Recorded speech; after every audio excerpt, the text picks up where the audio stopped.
6 hours ago, I was walking my daughter, 5 years old, up the stairs. She wanted to go upstairs, and she asked me if I would walk with her.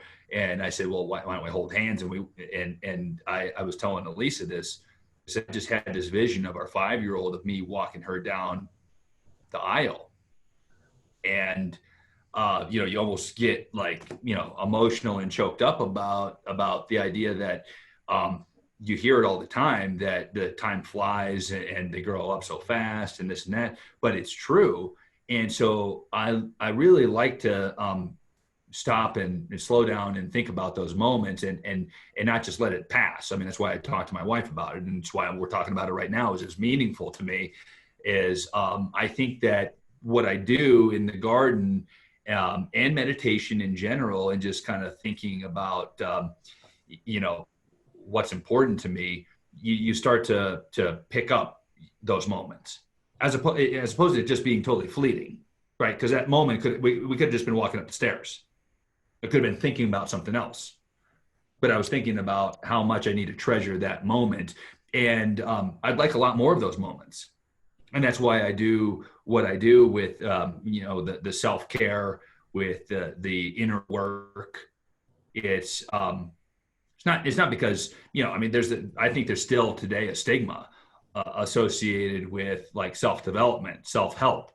So it's, the idea like, oh my goodness, like there must be something wrong with you. Well, we're just trying to like be happy and have more happy moments along the way. I think Michael Singer just does a phenomenal job of serving that message up, because he very eloquently talks about why people do the things that they do. And that's kind of the striver's curse, right? Is like, you want to achieve, and then the horizon is that bullseye is always moving, the target's always moving, and so you're always trying to get there.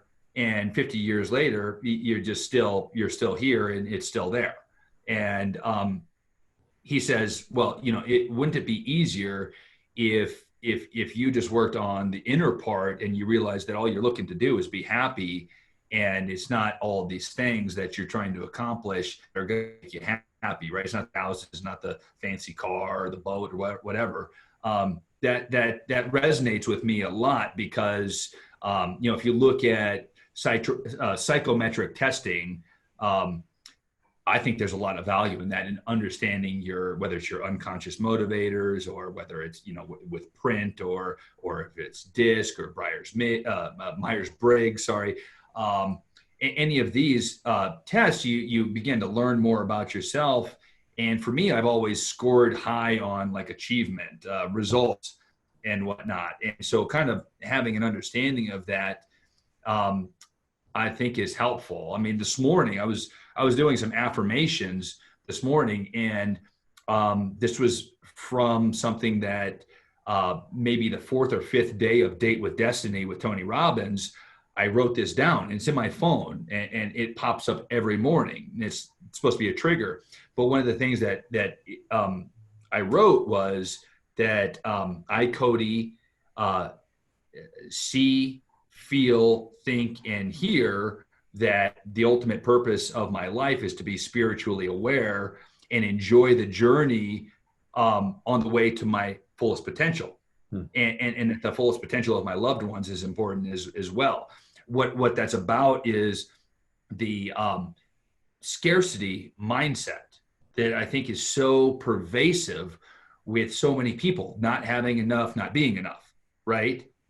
If that's how you live your day, you wake up and you're worried about this and that. I mean, I still on a daily basis push past all of that.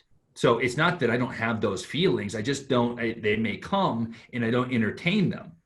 And that's the value of this mindfulness I'll tell you, just the other day, I had this overwhelming sensation of peacefulness around everything being okay, regardless of what was thrown at me. And that's an interesting thought. And I wanted to just, for lack of a better term, lock that in. In that moment, I thought, no matter what happens in this business, no matter what happens in this industry, no matter what's thrown at me, I've got the skills, the ability, the confidence, the determination to move through it and to be just fine.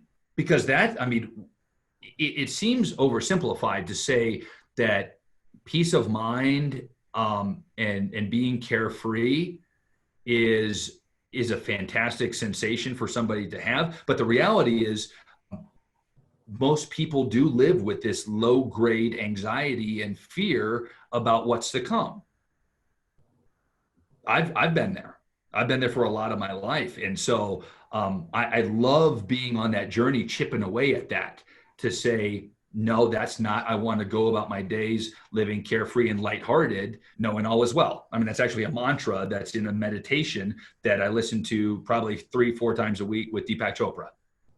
So that was a long way of saying what the garden kind of creates as an environment for me, because that's what I want to live in. Those are the emotions that I want to have in my life.